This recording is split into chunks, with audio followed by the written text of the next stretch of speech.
Hello everybody, welcome back to the Mermaids Cave. I'm Leslie Levison and we are on a dazzling crazy quilt adventure. Today I want to show you how to put your blocks together. You may or may not be up to this point, but let me show you anyway. I'm up to this point. I've got 4 blocks that I've been making along with the videos, and I just want to show you how to work it from there.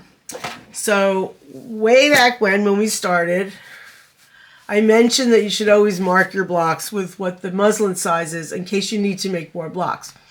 Here, I have, my blocks were 11 inches. I have a 10-inch piece of template plastic here. If you don't have template plastic, you can use a piece of cardboard or a piece of scrapbook paper that, like a heavy cardstock or something like that. So I'm going to just lay my piece down on my muslin and make sure I have an even amount of space around it. When you mark your muslin block, you should use a little, move this down so you can see, a little dash rather than a straight line.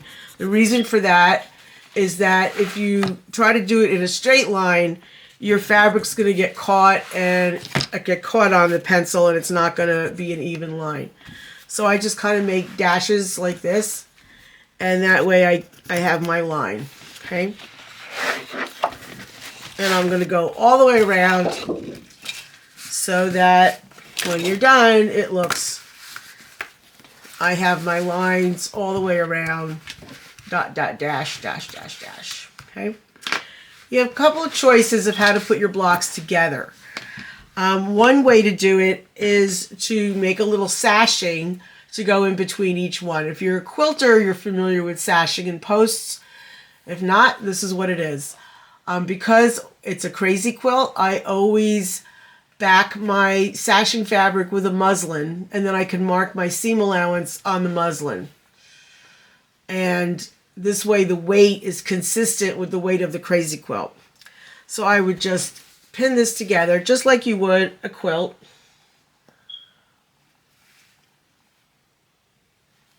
Matching your corners.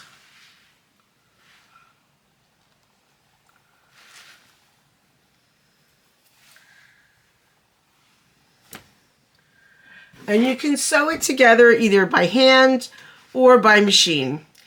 If you choose to sew it by machine, I strongly recommend you using your zipper foot to sew. Excuse me. Still getting over the cough.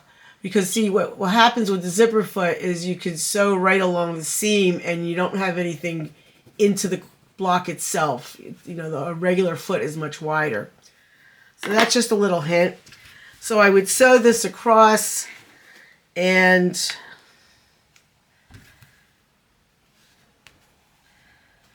I'm going to pretend that I'm sewing this. And ouch.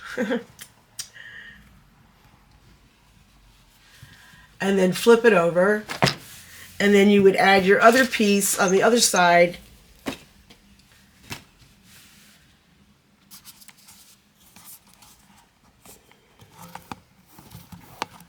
So that you'd have a nice sash effect between your blocks, okay, which sets your blocks off. And then, of course, you'd run one long one down the middle part. If you don't want to do sashing, you could just sew your blocks together like this. Now, this one I sewed by machine, and here goes my pin cushion. And I steamed ironed it. I didn't press the iron down really hard on it, but I just steamed it lightly so that it lays flat. Now you have a couple of options. You can do some more stitching along the seam, which if you've only got 4 blocks, it's not a big deal. I currently have a quilt that has 25 blocks, and I decided to stitch on every seam after I'd put it all together. Not the best move. It's very bulky and very hard to work on. Anyway, we'll get to that another time. So there's a couple of options you have. If you don't want to stitch it, you could, drag out your old hippie ribbon from your bell-bottom days and put a ribbon across each seam and just stitch that down, either with an invisible stitch or with an embellished stitch.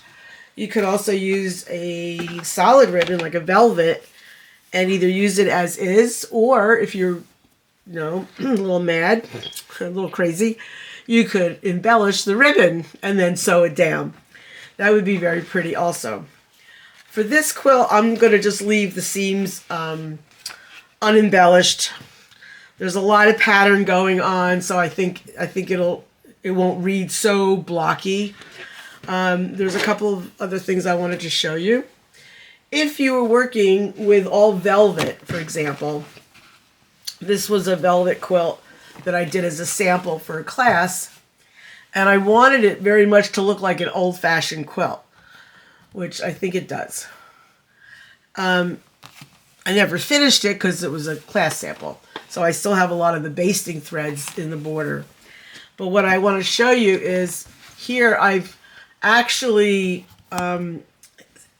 either herringbone stitched or whip stitched each seam down, which was time consuming but totally worth it because this way the quilt lays really flat. Very nice. And then again, because I did a border on it, I put a piece of muslin behind that piece of velvet. I embroidered on it, and then I added it to the quilt for a border. Like so. And